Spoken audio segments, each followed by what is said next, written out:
Goyer Bonneau, c'est 2 personnes. C'est une équipe de 2 personnes. Et je vous présente mon partenaire de vie et de travail, Alain Bonneau. Et puis moi, je vous présente Denise Goyer. On est ensemble depuis 1969. En 1975, je fonctionnais quand même sous le nom de Goyer Bonneau, Denise Goyer Bonneau, de 70 à 75. Et en 75, c'était Goyer Bonneau. C'était une équipe Goyer Bonneau qui débutait. Puis on avait chacun nos... moi, j'ai toujours cru en l'équipe. J'ai jamais pensé que je pouvais tout faire seule. Alors lui, je trouvais qu'il avait de grandes qualités. Et alors, la façon que je pourrais peut-être décrire l'organisation de l'atelier, c'est que Alain, ça serait comme plus l'ingénieur, plus même le patenteux, de vouloir y résoudre tous les problèmes. Alors, tandis que moi, je vais penser je dis toujours que j'écris des histoires d'objets.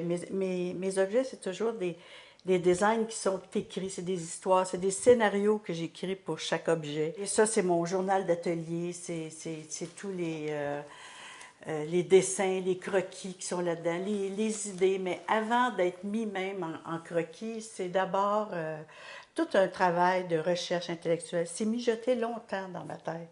Puis là, après ça, je fais les dessins. Là, des croquis, je lui présente ça. Alors, tout n'est pas... Là, c'est un... On travaille l'idée ensemble. Moi, je m'occupe plus d'élaborer la technique, comment on va réussir à faire l'outil pour fabriquer cet objet-là.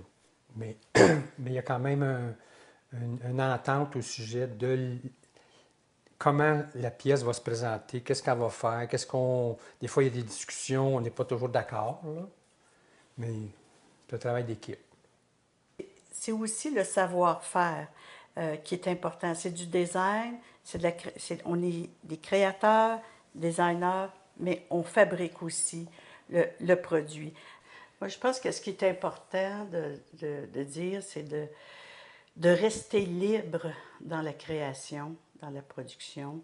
Et l'organisation de l'atelier a toujours été bâtie comme ça, dans le sens que on n'a jamais... les pièces qui sont là, c'est sorti de l'imaginaire. Puis après ça, ben c'est sûr qu'il y avait de vouloir... C'est des objets qui s'adressaient à des gens. C'était de vouloir leur apporter du rêve, de la magie, autre chose dans l'objet usuel. C'était la démocratisation du beau, là. Et puis, c'était ça qui m'intéressait. C'était de pouvoir, de penser des objets pour le monde, de leur apporter une magie, leur apporter, comme je disais tantôt, du rêve, mais puis qu'ils puissent l'avoir chez eux, qu'ils puissent vivre avec. Tu sais, c'était ça mon idée. D'abord, ça fait plaisir.